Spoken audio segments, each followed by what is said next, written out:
here, moving in our midst. I worship you, I worship you. You are here, working in this place. I worship you, I worship you. You are here, moving in our midst. I worship you, I worship you. You are here, working in this place. I worship you, I worship you. You are waymaker, miracle worker, promise keeper, light in the darkness. My God, that is who you are. You are waymaker, miracle worker, promise keeper, light in the darkness. My God, that is who you are. You are here. 할렐루야. 7월 마지막 주 주일 예배 하나님 앞에 나와 같이 조용히 묵상하심으로 함께 예배 드리도록 하겠습니다. 하나님이여, 내 속에 정한 마음을 창조하시고 내 안에 정직한 영을 새롭게 하소서. 나를 주 앞에서 쫓아내지 마시며 주의 성령을 내게서 거두지 마소서.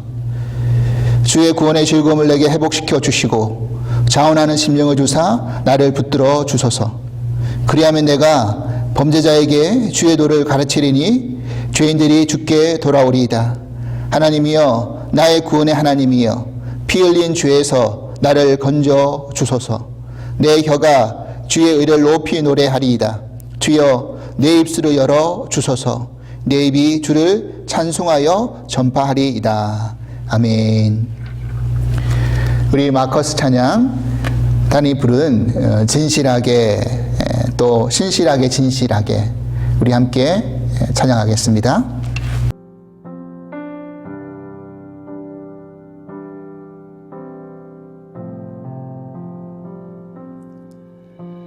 진실하게 진실하게 거룩하게 살게 하소서. 진실하게 진실하게 거룩하게 살게 하소서. 다시 고백하겠습니다. 진실하게 진실하게 진실하게 진실하게 거룩하게 살게 하소서. 진실하게 진실하게 거룩하게 살게 하소서.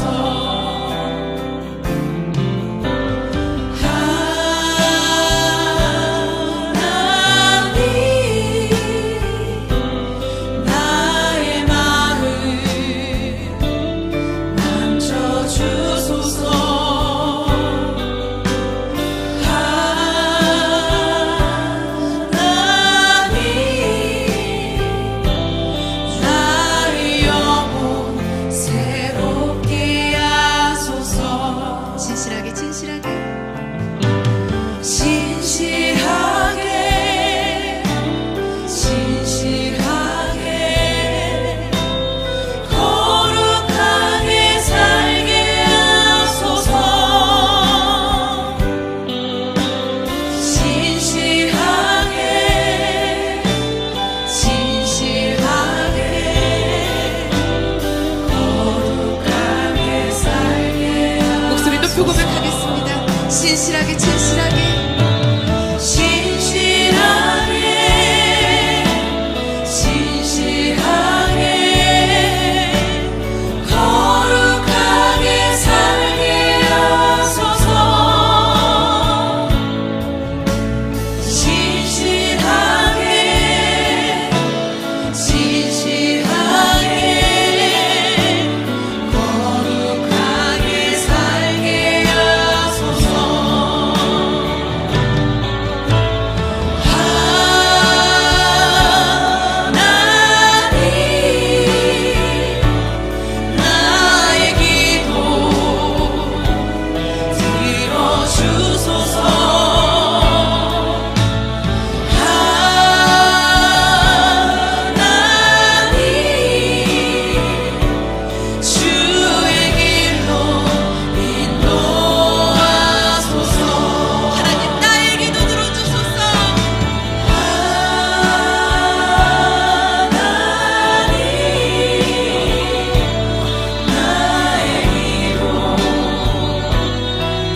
나의 영혼 새롭게 하소서. 나의 영혼 새롭게 하소서. 나의 영혼 새롭게 하소서. 나의 영혼 새롭게 하소서. 나의 영혼 새롭게 하소서.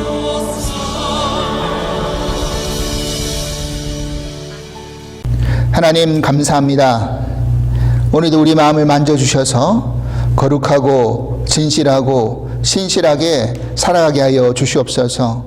매일이 주의 날이지만 오늘은 더욱 특별히 성별하여 주님 앞에 예배드리기에 합당하게 하시니 감사합니다. 우리에게 들려주시는 말씀에 귀와 마음을 열어 회개와 거듭남의 복된 시간이 되게 하여 주시옵소서. 세상은 여전히 염려와 불안이 가득 차서 혼란 가운데 있습니다. 이 땅을 창조하실 때 주의 영이 수면 위에 운행하실 때 모든 혼돈과 어두움이 물러갔던 것처럼 이 땅의 모든 주관자 되시는 주님께서 이 혼돈과 어둠을 물리쳐 주시고 새로운 질서를 창조하여 주시옵소서. 그리하여 우리 모두가 하나님을 더욱 깊이 의지하고 따라가게 하여 주시옵소서. 주의 은혜를 사모합니다. 은혜가 아니면 살아갈 수 없음을 고백합니다. 하루를 살더라도 주님과 동행하는 삶에서 벗어나지 않게 하여 주시옵소서. 우리의 마음과 뜻과 정성을 다해서 드리는 오늘 예배를 주님만이 영광받아 주시옵기를 간절히 바라오며 예수 그리스도 이름으로 기도합나이다. 아멘. 오늘 우리에게 주신 하나님 말씀은 마가복음 10장 23절에서 31절까지의 말씀입니다. 마가복음 10장 23절로 31절 말씀 우리 함께 한 목소리로 같이 봉독하도록 하겠습니다. 예수께서 둘러보시고 제자들에게 이르시되 재물이 있는 자는 하나님의 나라에 들어가기가 심히 어렵도다 하시니 제자들이 그 말씀에 놀라는지라.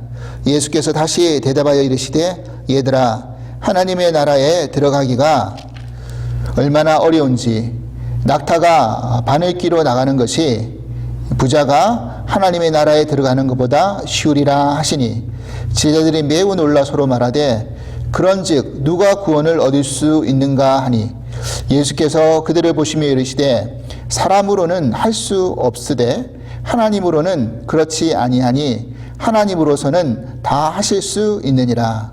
베드로가 여짜와 이르되 보소서 우리가 모든 것을 버리고 주를 따랐나이다. 예수께서 이르시되 내가 진실로 너에게 이르노니 나와 복음을 위하여 집이나 형제나 자매나 어머니나 아버지나 자식이나 전토를 벌인 자는 현세에 있어 집과 형제와 자매와 어머니와 자식과 전토를 100배나 받되 박해를 겸하여 받고 내세의 영생을 받지 못할 자가 없느니라.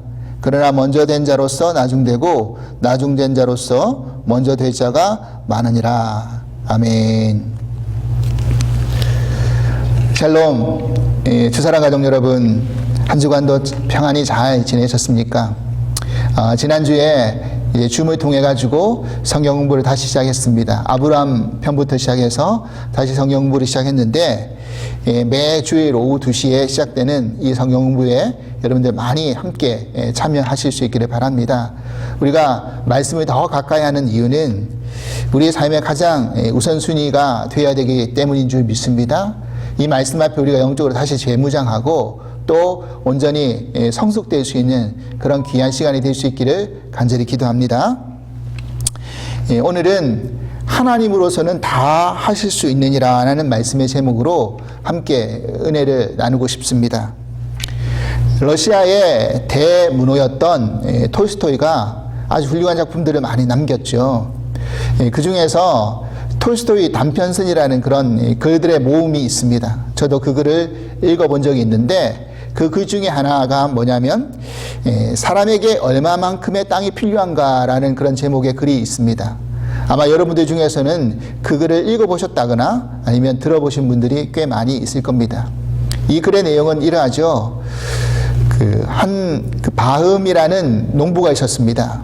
이 사람이 소작농으로부터 출발해가지고 이제 조금씩 자신이 소유하고 싶은 땅들을 이제 사모으기 시작했습니다.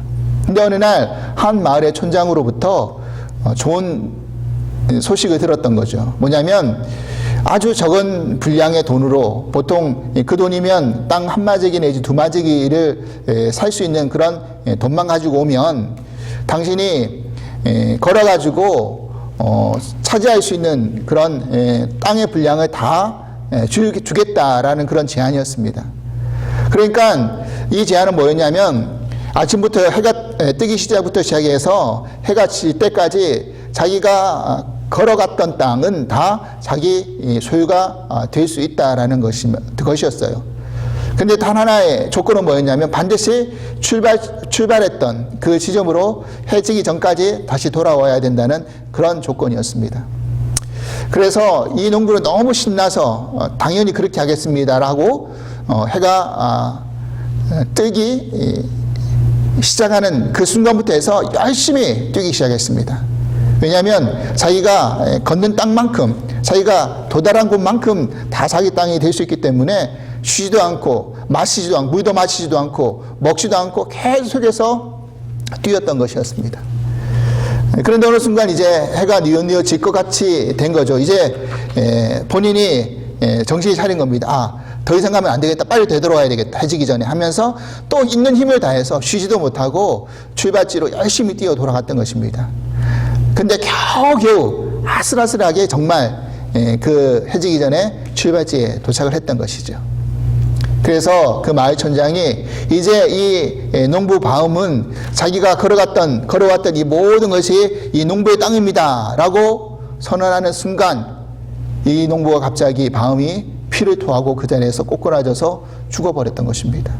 왜냐하면 한순간도 먹지도 쉬지도 않고 뛰고 왔기 때문에 그만 심장마비로 죽게 된 것이었죠. 그러니까 그 촌장이 주변 사람들에게 이 농부를 묻어주라고 했는데 이 사람이 묻힌 땅은 자기 키보다 조금 많은 한 2m 남짓의 땅에 그 사람이 묻혀버린 것입니다. 그러면 지금 이 사람에게 필요한 땅은 얼마만큼입니까? 그 이야기를 하고 있는 것이죠. 이 글에서 인간은 아무리 많은 욕심을 가지고 살아도 결국 그 욕심 때문에 죽어버린다고 한다면 인간에게 필요한 땅은 고작 자기가 묻힐 정도의 그 정도의 땅밖에는 필요하지 않다라는 이야기를 우리들에게 교훈으로 던져주고 있는 것이죠. 지난주 우리는 한 유대 간원으로서 부자 청년이었던 사람이 와서 예수님께 와서 내가 무엇을 해야 영생을 얻을 수 있습니까? 라는 질문을 했습니다. 그 질문에 예수님이 이렇게 대답하셨죠. 너가 가지고 있는 모든 소유를 다 팔아서 가난한 자들에게 주고 너는 나를 따라오라. 이 명령 앞에 이 부자 청년은 슬픈 기색을 띠고 근심하면서 예수님께 등을 돌려서 떠났다라는 그런 내용을 우리 함께 살펴보았습니다. 그리고 오늘 우리가 이제 계속해서 살펴볼 오늘 본문 내용은 이 말씀의 연장선에서 이제 결론에 이르는 그런 내용입니다.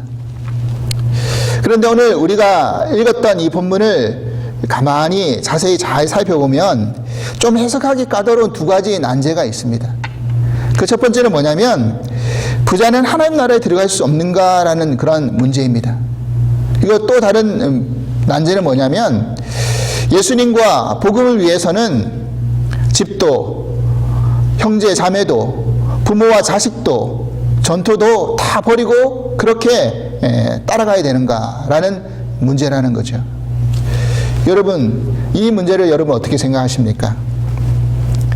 우리가 일반적으로 여러분 왜 예수님을 믿으십니까? 왜 교회 다니십니까? 라는 질문을 여러분 받으시면 뭐라고 대답하실 수 있습니까? 뭐라고 대답하시겠습니까? 아마 초신자들은 이렇게 대답하는 경우가 많겠죠. 아니 예수 믿고 따라가면 또 교회 다니면 어려운 문제도 해결되고 또 병도 낫고 사업도 잘 되고 자녀들도 형통하게 일이 쑥쑥쑥쑥 잘 풀리고 그래서 내가 현세에 살아가면서 많은 축복을 누리기 위해서 예수님 믿고 교회 다니는 거 맞습니다. 교회 다니는 겁니다. 이렇게 이야기하는 것이 아마 보통의 사람들의, 초신자들의 어떤 답변일 것입니다. 우리는 예수 믿어서 구원받고 천국 가기 위해서 그렇게 교회 다닙니다.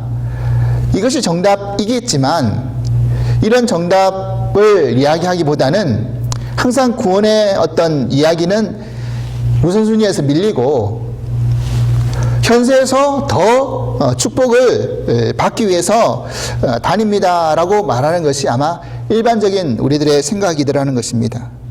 그런데 이게 단지 초신자들에만 그런 생각이 아니라 교회를 오래 다니신 분들도 이와 같이 비슷한 생각을 하시는 분들이 많이 계시다라는 것이죠. 근데 이런 생각을 가지신 분들에게 너희가 예수를 믿으려고 하면 부자 되는 것을 다 버려버리고 부자는 되려고 하지 말고 그리고 너희가 가지고 있는 집과 전토와 또 부모 형제와 자식을 다 버려야 된다. 그리고 예수 믿어야 된다. 나를 따라와야 된다라고 하면 그 어느 누가 교회를 다니려고 하겠으며 그 어느 누가 예수님을 믿으려고 하겠습니까? 여러분 그렇지 않습니까? 그래서 듣는 대상에 따라서 좀 불편할 수 있는 그런 성경의 본문들이 있잖아요. 이런 본문들은 사실은 그냥 스킵하고 다른 본문을 선택할 수 있습니다. 하지만 저는 지금 계속해서 마가복음을 강의하면서 그 말씀을 따라가면서 말씀을 지금 전하고 있지 않습니까? 그러다 보니까 조금 불편해도 좀 어떤 분들에게는 좀 받아들이기 어려운 그런 본문이라고 할지라도 그거 스킵하고 다른 본문으로 넘어갈 것이 아니라 이 말씀이 예수님께서 성경 속에서 분명히 하셨던 말씀이라고 한다면 여기에도 의미가 있고 또 그 의미를 바로 해석해서 전해줘야 될 그런 의무가 저에게 있다라는 생각을 이번 주에 하게 되면서 더 깊이 좀 묵상해보고 기도를 했던 그런 시간들이었습니다. 오늘 본문은 이제 이렇게 시작하고 있습니다. 부자 청년이 예수님을 떠나자 예수님이 제자들에게 이렇게 말씀하시죠. 23절입니다. 예수께서 둘러보시고 제자들에게 이르시되 재물이 있는 자는 하나님의 나라에 들어가기가 심히 어렵도다 하시니. 자, 그러자 제자들의 반응이 어땠습니까? 매우 놀랐다. 놀랐다라고 이렇게 이야기하고 있죠. 24절에. 그런데 예수님은 한술 더 떠서 거기에 더 이런 말씀을 하시는 겁니다. 24절에서 25절 말씀입니다. 제자들이 이 말씀에 놀라는지라 예수께서 다시 대답하여 이르시되 얘들아 하나님 나라에 들어가기가 얼마나 어려운지 낙타가 바늘 끼로 나가는 것이 부자가 하나님 나라에 들어가는 것보다 쉬우니라 하시니. 자, 이렇게 예수님이 더 부연해서 말씀을 하시자 제자들은 26절에 매우 놀라 서로 말하되 그런즉 누가 구원을 얻을 수 있는가 하니. 이번에는 놀란 정도가 그냥 놀란 게 아니라 매우 놀랐다 그렇게 이야기하고 있는 거죠. 그러면서 서로 말하기를 야 그러면 누가 구원을 얻을 수 있어 이렇게 서로 반문하고 있는 겁니다. 여기서 제자들은 왜 예수님의 이 말씀 앞에 그렇게 매우 놀랐을까요? 심히 놀랐을까요? 그것은 그 당시 유대 사람들이 보편적으로 생각하고 있는 부자에 대해서 보편적으로 생각하고 있는 그런 관점 때문이었습니다. 뭐냐면요, 즉 재물이 많다라는 것은 하나님의 축복과 늘 정비례하다라고 유대 사람들은 생각했던 거죠. 그래서 욥기 1장 9절에 10절 말씀 보면 이런 말씀이 있습니다. 9절 보면 사단이 여호와께 대답하여 이르되 욥이 어찌 까닭없이 하나님을 경외하리까? 주께서 그와 그의 집과 그의 모든 소유물을 울타리로 두르심 때문이 아니니까. 주께서 그의 손으로 하는 말을 복되게 하사 그의 소유물이 땅에 넘치게 하셨음이니이다. 그러니까 사단이 이런 이야기를 하는 거예요.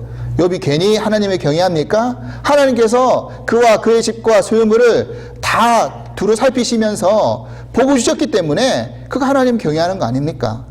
이렇게 이야기하는 거예요. 이것은 사단만 그런 게 아니라 유대인들, 우리들의 보편적인 생각이기도 합니다. 그래서 유대인들은 또 이런 생각한 거예요. 그렇게 하나님 에게 복을 받지 않은 사람이 어떻게 재물이 넘칠 수 있는가? 그리고 재물이 일단 많다라는 의미는 가난한 사람들에게 그 재물을 가지고 구제하거나 선한 행실을 하거나 또 공로를 쌓을 수 있는 기회가 많기 때문에 그런 사람이 하나님 나라에 들어가기가 더 쉬울 것이다. 이렇게 생각하는 상식의 수준에 있었다라는 겁니다. 그런데 예수님은 지금 그런 보편적인 생각의 상식을 깨트려버리고 반대로 이야기하고 있지 않습니까? 재물이 있는 자가 하나님 나라에 들어가기가 더 어렵다. 그런데 마치 낙타가 바늘 귀로 들어가는 것이 부자가 하나님 나라에 들어가는 것보다 더 쉽다. 이렇게 말씀하고 계시니 이 관용적인 표현이 마치 부자는 정말 여러분 낙타가 바늘 귀에 들어가는 것이 그게 가능한 일입니까? 그러니까 그 말을 들으면 부자는 하나님 나라에 들어가는 것이 거의 불가능하다. 그런 이야기로 들려지지 않습니까? 이러니 제자들이 심히 매우 놀랐던 것이죠. 그러면서 야 그러면 누가 구원을 얻을 수 있어? 부자는 보다 쉽게 하나님 나라에 구원에 이를 수 있다고 생각했는데 라고 반문했던 것이죠. 그러자 예수님이 그런 제자들에게 뭐라고 말씀하셨습니까? 27절 말씀입니다. 예수께서 그들을 보시며 이르시되 사람으로는 할 수 없으되 하나님으로는 그렇지 아니하니 하나님으로서는 다 하실 수 있느니라. 아멘이죠. 자, 우리는 지금 예수님이 이 말씀을 하신 그 의도가 무엇인지를 분명히 살펴볼 수 있어야 됩니다. 부자가 하나님 나라에 들어가기 어렵다라는 이 말씀에 예수님의 분명한 의도가 있다라는 거예요. 그리고 우리가 먼저 알아야 될 것은 뭐냐면 모든 부자가 하나님 나라에 들어갈 수 없다라고 그렇게 예수님이 단정하지 않으셨어요. 말씀에 그렇게 예수님이 말씀하시지 않았다라는 겁니다. 그렇죠. 재물이 많은 자가 하나님 나라에 들어가기 어렵다. 그리고 가정적인 표현을 썼지만 아예 못 들어간다 라고 그렇게 단정하지 않으셨잖아요. 그렇다면 우리는 앞서 예수님께서 이제 부자 청년을 만나고 헤어졌던 그 내용과 연결해서 좀 더 부연해서 생각해 볼 필요가 있습니다. 부자 청년에게 너 가지고 있는 그 소유를 다 팔아서 가난한 사람들에게 나눠줘라 라고 그렇게 예수님 말씀하셨는데 여기서 주라라는 이 헬라어 단어가 도스라는 단어인데 이게 누가복음 19장 8절에 삭개오 이야기 여러분 아시잖아요. 이제 삭개오가 가난한 자들에게 토색한 것을 다 준다라는 그 단어와 같은 단어로 쓰였다라는 거예요. 그러니까 이 도스라는 이 단어의 의미는 그냥 일반적인 나눠준다, 단순히 준다 이런 의미만 있는 게 아니라 되돌려준다, 돌려준다 이런 의미가 있다라는 거예요. 이 말은 무슨 말입니까?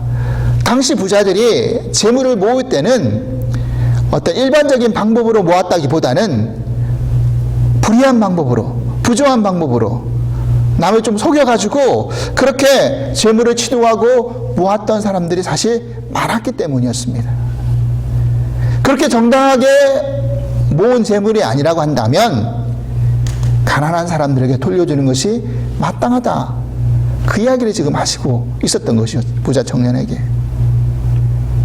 여러분 제가 지난주 말씀드렸잖아요. 청년인데 부자예요. 그러면 그가 금수저로 태어났기 때문에 엄친아로 태어났기 때문에 그 배경으로 그렇게 될 수 있었던 것이지 차수성가가 어렵다라는 거 말씀드렸잖아요. 근데 그 배경 뒤에 그 부모가 쌓았던 그 전대 할아버지가 쌓았던 그 재물이 어떻게 모여진 거냐는 거예요. 그게 정당한 방법으로 모여지기가 쉽지 않다라는 이야기를 하는 겁니다. 여러분 사실 이 이야기는 지금 우리가 살고 있는 이 세상에서 또 동일하게 적용될 수 있는 원리입니다. 사실 우리끼리 할 수 있는 이야기지만 여러분 재물을 많이 모으려고 한다면 부자가 되려고 한다면 정직하게 해서는 사실 많은 재물을 모으기가 어렵다라고 생각하는 것이 우리들의 보통적인 생각 아닙니까? 이렇게 나에게 모여진 그런 재물은 누군가에게 돌아가야 될 몫을 내가 빼앗아서 차지한 것이기 때문이죠. 물론 어떤 부자들은 이렇게 이야기하실 수 있는 분도 계십니다. 나는 남들보다 보다 근면성실하게 일하면서 전략해서 그렇게 모은 재물이기 때문에 저는 이 재물 앞에 당당하고 떳떳할 수 있습니다. 물론 그런 분도 계세요. 그런 분이 없다는 이야기가 아닙니다. 하지만 그렇게 재물을 모았다고 하더라도 그 재물을 가지고 나와 내 자녀 배불리는 데만, 그리고 나의 탐욕을 채우는 데만, 더 나아가서 하나님 영광과 가난한 이웃의 아픔을 돌보는데 사용되지 않는 재물이라고 한다면 그것 또한 불의한 재물일 수 있다라는 이야기를 하고 있는 거라는 겁니다. 그리고 그런 사람들은 대부분이 재물이 신이죠. 재물이 우상이죠. 그래서 하나님보다는 재물이 항상 먼저죠. 그래서 그 재물을 숭배하다가 그 탐욕으로 말미암아 그 마지막이 결국 파멸로 끝나버린다는 것을 우리는 인류의 역사 속에서 얼마나 많이 보았습니까? 얼마 전 그 넷플릭스에서 방영했던 그런 드라마 가운데 파블로 에스코바라는 사람을 소재로 해가지고 했던 드라마가 있었습니다. 그리고 제프리 앱스타인이라는 미국의 억만장자의 이야기를 다룬 다큐멘터리가 있었습니다. 그 드라마 다큐멘터리 제가 본 적이 있는데 이 두 사람에게는 공통점이 있습니다. 뭐냐면 재물이 많다는 거예요. 그리고 그 마지막이 아주 비참한 말로로 파멸로 끝나버렸습니다. 그런데 이 두 사람에게는 또 다른 차이점이 있습니다. 뭐냐면요, 이 파블로 에스코바라는 이 마약왕은요, 자기 고향 사람들에게는 어느 정도 지지를 받고 있었어요. 인정을 받고 있었다는 이야기입니다. 왜냐면요, 이 사람이 자기가 마약을 통해서 벌은 돈을 가지고 가난한 사람들에게 그 돈의 일부를 나눠줬거든요. 그러니까 당연히 그 고향 사람들은 그 사람을 지지할 수밖에 없었던 것이죠. 그런데 그렇게 그 돈을 가지고 가난한 사람에게 나눠줬다 할지라도 그걸 가지고 모았던 그 재물이 어떤 방법으로 모은 겁니까? 마약을 통해서 그 마약으로 말미암아 다른 사람을 파멸의 길로 그렇게 밀어넣으면서 그 이익을 자기가 취득한 거 아닙니까? 그래서 그렇게 취득한 이익을 가지고 가난한 사람에게 나눠줬다고 해서 그게 면죄부가 될 수 없고 이런 재물이 될 수 없다는 이야기를 하는 거죠. 제프리 앱스타인이라는 이 사람은요, 투자의 귀재였습니다. 그가 어떻게 돈을 모았는지에 대한 자세한 내용은 살펴볼 수가 없지만, 자세히 알 수가 없지만, 하여튼 간에 그가 아주 불법적인 방법으로 그렇게 돈을 모은 것은 분명히 아니죠. 법의 테두리 안에서 뭔가 또 다른 방법이 있었겠지만 완전히 마약의 어떤 그런 것처럼 불법으로 모았던 것은 아닌 것은 인정합니다. 하지만 그렇게 모았다고 하더라도, 돈을 가지고 있다 할지라도 그 돈을 가지고 나이 어린 여자의 성을 착취하는 데 쓰고, 그리고 그 죄가 들통날까봐 뇌물로 사용하는 데 그 돈을 썼다고 한다면, 자기 탐욕을 채우기 위해서 썼다고 한다면 그 재물 또한 불의한 삶을 제공하는 역할을 하는 그런 재물이 될 수밖에 없었던 거죠.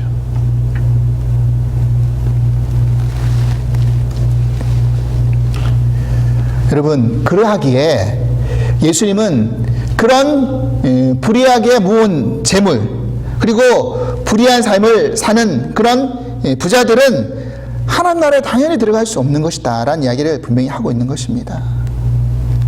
또한 낙타가 바늘 귀에 들어가는 것이 더 쉽다라는 이야기, 이 의미가 관용적인 의미인데 제가 여러 주석을 찾아보니까 이 의미 속에서 한 가지 마음에 드는 해석이 있었어요. 뭐냐면 예루살렘 성곽에는요 여러 문들이 있는데 일과 시간이 끝나면 문이 다 닫힙니다. 그러면 야간에만 통행할 수 있는 문, 조그마한 문이 있었다고 합니다. 그런데 그 문이 바늘 귀처럼 그렇게 생긴 문이라고 해요. 그래서 상인들은 자기 모든 것을 다 팔고 정리하고 이제 하다 보면 좀 늦게 들어올 수 있잖아요. 늦게 마칠 수 있잖아요. 이렇게 늦게 마친 상인들이 낙타에다가 짐을 가득 싣고 집으로 돌아갈 때 그 야간에 통행할 수 있는 그 문으로 들어가야 되는데 바늘귀처럼 자그마한 문이니까 낙타가 그 짐을 싣고 그냥 통과할 수가 없는 거예요. 그래서 낙타 짐을 다 내려놓고 낙타도 겨우 구부려가지고 겨우겨우 통과해야지만이 지나갈 수 있는 그런 문이라는 겁니다. 그래서 낙타가 바늘귀로 나가는 것이 더 쉽다라는 이야기를 그렇게 관용적으로 하는 겁니다. 그러니까 이 말을 들으면 누구나 유대인이라면 아, 그 말이구나 라고 쏙 귀에 들어오는 그런 표현인 것이죠. 아무튼 이것을 정리해보면 두 가지로 생각해 볼 수 있습니다. 즉 불의하게 모은 재물과 그 재물을 가지고 불의한 삶을 사는 그런 부자들은 당연히 하나님 나라에 들어갈 수 없다. 이것은 뭐 교회를 다니건 안 다니건 그런 보편적인 사람이라고 한다면 상식적으로 생각할 수 있는 그런 내용이죠. 그런데 그 재물이 하나님보다 우선시되면, 신으로 섬기게 되면 그 또한 하나님 나라에 들어갈 수 없다. 그 이야기라는 겁니다. 그게 첫 번째고요. 사실 그보다 더 중요한 게 있습니다. 뭐냐면요, 자신이 가지고 있는 재물을 가지고 그 보편적으로 유대인들이 생각했던 것처럼 아까 제가 언급했던 것처럼 그것을 가지고 선한 행동을 하고 남을 도와주고 자기 공로를 쌓아서 업적을 쌓아서 구원에 이를 수 있는 것이 아니다라는 이야기를 하고 있는 겁니다. 그것은, 그 구원은 전적으로 하나님의 주권이다. 하나님의 은혜다. 그 이야기를 하고 있는 겁니다. 그러니까 제자들이 그러면 누가 구원을 얻을 수 있을까라는 질문 앞에 사람은 할 수 없지만 하나님이면 다 하실 수 있다라는 이야기를 그래서 예수님이 하시는 거라는 거예요. 그러면 이제 두 번째 난제를 한번 생각해 보겠는데, 지금 예수님이 이 말씀을 하시자 제자중의 대표 베드로가 또 나섰죠. 그러면서 호기롭게 이렇게 이야기하는 겁니다. 보소서라고 하는 것은 한번 당당하게 이야기하는 거죠. 28절에 베드로가 여짜오되 이르되 보소서, 우리가 모든 것을 버리고 주를 따랐나이다. 그러니까 재물을 버리지 못하고 떠났던 그 부자 청년과 달리 제자를 대표한 이 베드로가 말하기를 우리 제자들은 다 버리고 예수님을 위해서 모든 것을 버리고 따라오지 않았습니까? 이야기를 하고 있는 거예요. 그러자 그 말을 들은 예수님이 뭐라고 대답하셨습니까? 29절, 30절 말씀입니다. 여기에서 이제 두 번째 난제가 등장하죠. 예수님께서 이르시되 내가 진실로 너에게 이르노니 나와 복음을 위하여 집이나 형제나 자매나 어머니나 아버지나 자식이나 전토를 벌인 자는 현세에 있어 집과 형제와 자매와 어머니와 자식과 전토를 100배나 받되 박해를 겸하여 받고 내세의 영생을 받지 못할 자가 없느니라. 여러분, 이 말씀을 곰곰이 따져보면, 살펴보면, 해석하려고 보면 마치 내가 현세의 축복을 받고 내세의 영생 구원을 얻으려면 뭔가 조건이 필요하다는 거예요. 부모나 형제나 자매나 자식이나 집이나 전토를 버릴 때 현세의 축복이 따라오고 내세의 구원이 따라온다 라고 생각할 수 있다는 거예요. 이것은 지금까지 계속해서 제가 이야기했던, 또 예수님이 말씀하셨던 그런 구원의 의미와는 좀 배치되는 말씀이잖아요. 잘못 해석하다 보면. 그런데 예수님은 지금 그 이야기를 하고 있는 게 아니라는 겁니다. 사실 그 전에 이 평행본문 마태복음 19장 27절 말씀 보면요, 베드로가 이 말을 했던 것 중에서 한 부분이 빠져 있습니다. 마가복음에는요. 뭐라고 이야기했느냐면요. 마태복음 19장 27절입니다. 이에 베드로가 대답하여 이르되 보소서 우리가 모든 것을 버리고 주를 따랐사온데 그런즉 우리가 무엇을 얻으리이까? 이 말이 빠져 있는 겁니다. 우리가 무엇을 얻으리이까? 그러니까 이 말의 의도를 가만히 살펴보면 지금 베드로와 제자들에게 있어서 뭔가 구원에 대한 이해가 좀 달랐던 거예요. 즉 제자들은요, 예수님을 따라가면서 모든 것을 버리고 따라간 것처럼 그렇게 이야기했지만 실제로 버리지 못한 것이 있다라는 겁니다. 그게 뭡니까? 그건 바로 자신의 개인적인 욕심이라는 거예요. 욕망이라는 거예요. 눈에 보이는 자신의 생업, 가족들은 버렸었는지 모르지만 자신의 개인적인 더 크고자 하는 뭔가 한 자리 얻으려고 하는 그런 욕망은 버리지 못했다라는 겁니다. 그래서 십자가 길을 가려고 하는 예수님의 길을 막아섰던 게 베드로였고요. 여전히 누가 큰 자냐라고 서로 논쟁했던 사람들이 제자들이었고요. 다음 주에 살펴보겠지만 야고보 요한은 때가 됐을 때 예수님 좌우편에 좀 한 자리씩 좀 앉게 해달라고, 차지하게 해달라고 그렇게 요구했던 게 바로 제자들이었습니다.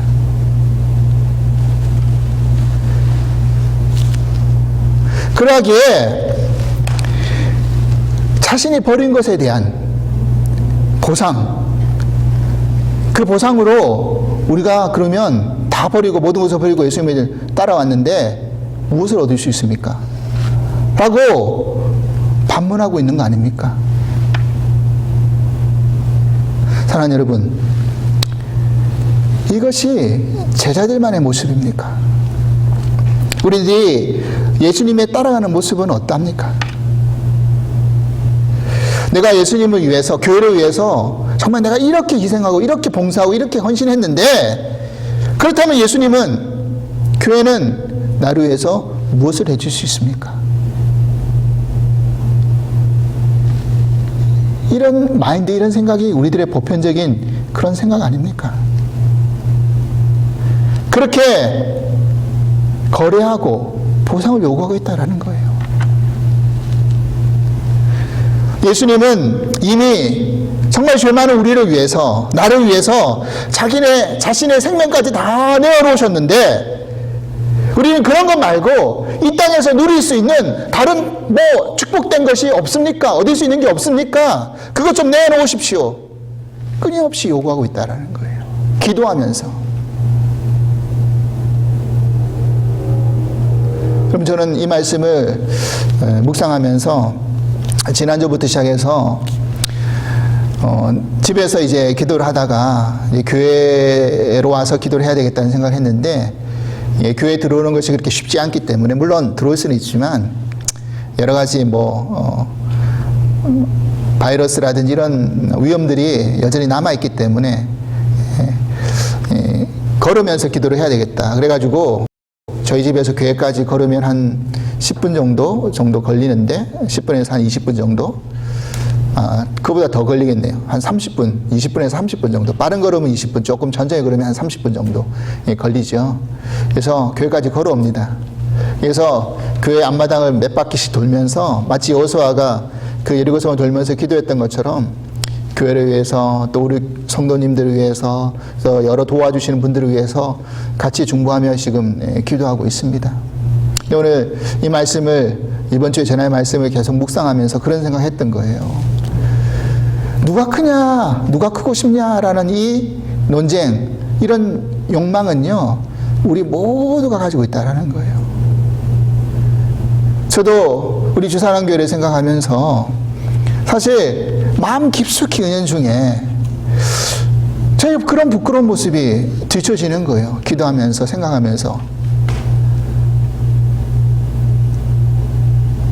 목회자가 그냥 조그마한 개척교회만 머물고 싶은 목회자가 사실 누가 있겠습니까? 물론 그런 분도 계세요. 그런 어떤 세속적인 목회자만 있는 게 아니라 정말 이름도 없이 빛도 없이 그런 교회 남아서 열심히 하시는 목회자 분명히 계십니다. 없는 게 아니라. 근데 제 모습은 그런 게 아니더라고요. 큰 교회 부목사로 오랫동안 그렇게 섬겼다가 그런 교회만 거쳐왔다가 이제 개척교회 오니까 저도 때가 되면 좀 큰 교회를 좀 부흥시켜보는 그 마음이, 교회를 부흥시켜야 되겠다는 그 마음 자체가 하나님 나라의 어떤 그 복음을 좀 더 많이 전파해야 되겠다라는 그런 생각도 있겠지만, 나도 모르는 가운데 그렇게 하면서 내가 뭔가를 이뤄냈다, 또 내 어떤 생활의 어떤 안정을 이루었다, 남한테 어떤 칭찬받을 만한, 하나님과 예수님이 아니라 사람 앞에 어떤 칭찬받을 만한 그런 어떤 모습이 되고 싶다, 이런 나의 부끄러운 모습이 사실은 보여졌다라는 거예요. 참 부끄럽습니다.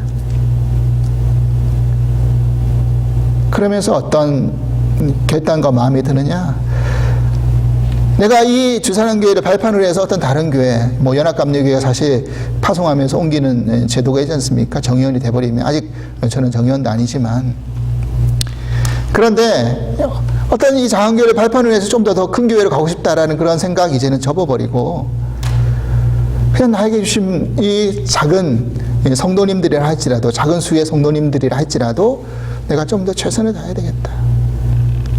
여기서 정말 뼈를 묵을 각오로 하나님이 허락하시는 그 순간까지 해야 되겠다. 그 생각을 사실은 하게 되었습니다. 기도하면서. 여러분, 같이 함께 중보 기도 부탁드립니다. 그런 사명 좀 잘 감당하게 해달라고.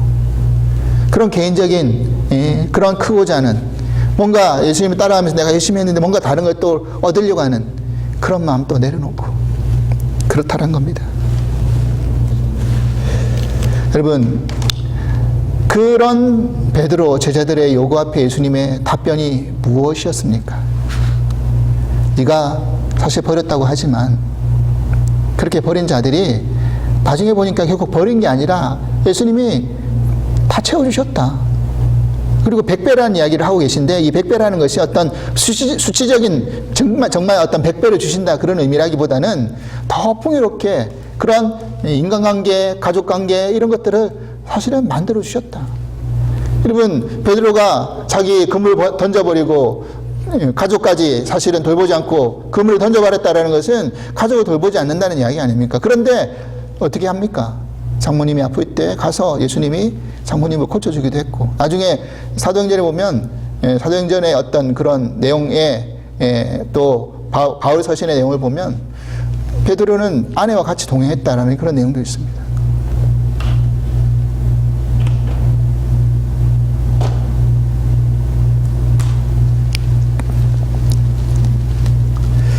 그래서 그런 어떤 버렸지만 버린 게 아니라 다른 것으로 더 풍요롭게 채워주실 뿐만 아니라, 그런데 박해도 겸하여 받는다라는 이야기를 하고 있거든요. 마가복음에서는. 다른 서신서에서는 그런 내용이 없지만, 이 의미는 뭐냐면요, 예수님을 믿어서 그냥 영광을 받으려고만 하지 말고 너희들에게 반드시 따라올 고난이 있다, 박해가 있다, 핍박이 있다, 그 이야기를 하는 거예요. 너가 져야 돼 그 고통의 분담이 있다, 십자가의 그 몫이 있다라는 이야기를 우리들에게 해주고 있는 것입니다.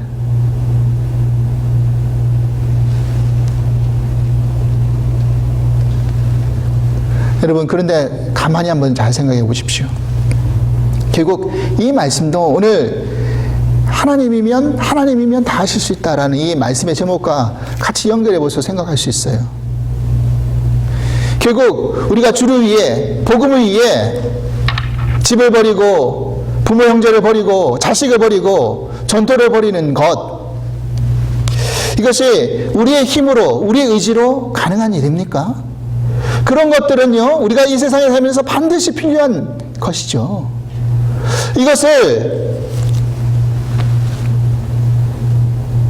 이 말씀대로 해야 한다는 것이 정말 어려운 일이고, 아니, 불가능한 일이죠. 내 힘으로, 내 의지로는요. 그런데 그런 불가능한 일을 예수님이 왜 말씀하신 겁니까?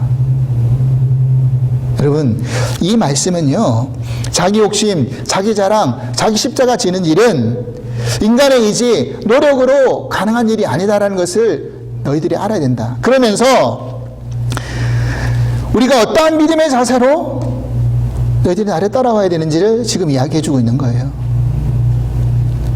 결국 구원이라는 것이 네 의지, 네 노력, 네 선행, 너의 공로로 얻어지는 것이 아닌 것처럼 너가 나와 복음을 위해서 집과 전토와 부모, 형제와 자식을 버리는 것 또한 네 힘으로 할 수 있는 게 아니다. 그러면 그렇기 때문에 너희가 하나님을 더 신뢰하고 너를 그렇게 만들어 가실 하나님을 의지하고 믿어야 된다. 그 믿음으로 살아가야 된다. 그 말씀을 하고 있는 겁니다. 내가 그렇게 해보겠다. 내가 그렇게 살 수 있다. 그게 아니라 나는 안 되지만 하나님이. 사랑하는 여러분, 그렇습니다. 오늘 예수님이 제자들에게, 우리들에게 들려주신 이 말씀 앞에 아이고, 이렇게 어떻게 살 수 있습니까? 어떻게 재물을 다 버려두고 부모, 형제, 집과 전토 다 버리고 예수님 따라갈 수 있습니까? 저는 자신 없는데요 라고 포기하라는 말씀이 아니라 나는 할 수 없지만 하나님은 다 하실 수 있습니다. 여러분, 이 고백을 하라는 거예요. 이것이 우리 믿음 생활에서 끊임없이 반복되어야 될 고백인 줄 믿습니다. 돌이켜보면 이렇게 죄 많은 우리를 구원해 주신 것은 그 하나님이 정말 포기하지 않으시는 그 크신 사랑과 열심 때문에 아니었습니까? 가능한 거 아니었습니까? 그렇기 때문에 하나님의 전적인 은혜이죠. 그걸 고백하지 않을 수가 없습니다. 그래서 나중되었던 우리를 먼저 될 수 있도록 불러주신 것 아닙니까?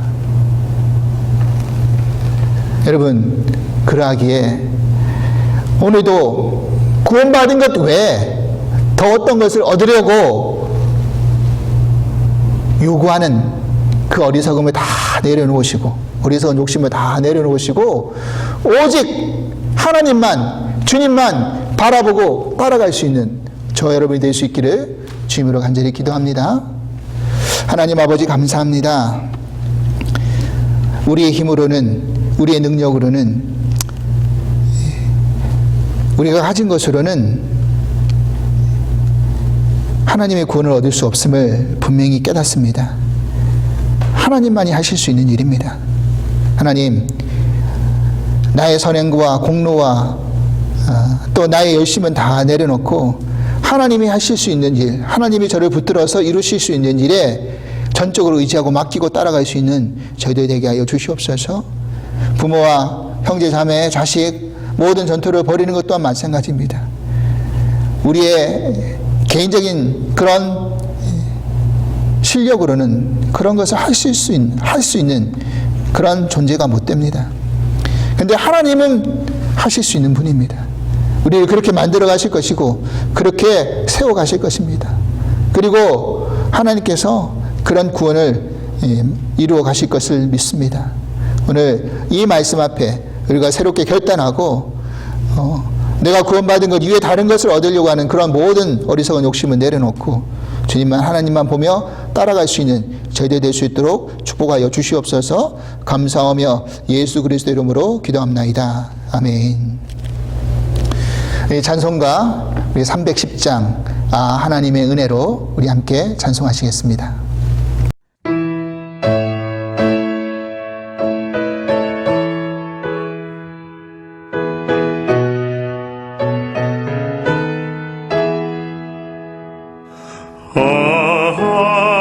하나님의 은혜로 있을 데 없는 자 왜 구속하여 주는지 난 알 수 없도다. 내가 믿고 또 의지함은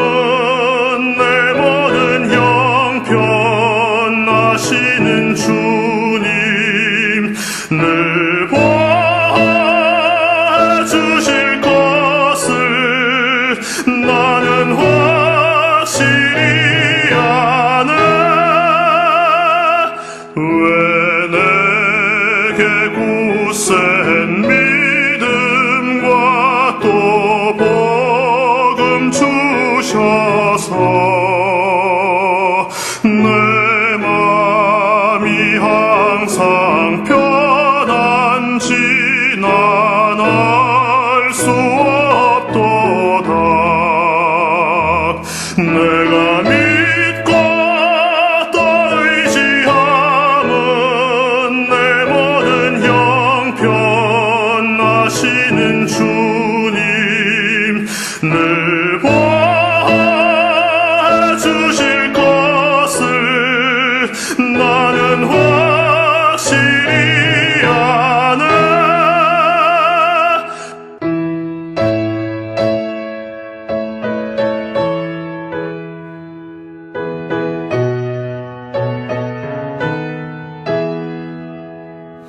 왜 내게 성령 주셔서 내 마음 감동해. 주 예수 믿게 하는지 난 알 수 없도다. 내가 믿고 또 의지함은 내 모든 형편 아시는 주님. 늘 보아주실 것을 나는 확실히 아네. 주 언제 강림하실지혹 밤에 hom낮에 또 주님 만날 그곳도 난 알 수 없도다. 내가 믿고 또 의지함은 내 모든 형편 아시는 주님. 늘 보아주실 것을 나는 확실히 아네.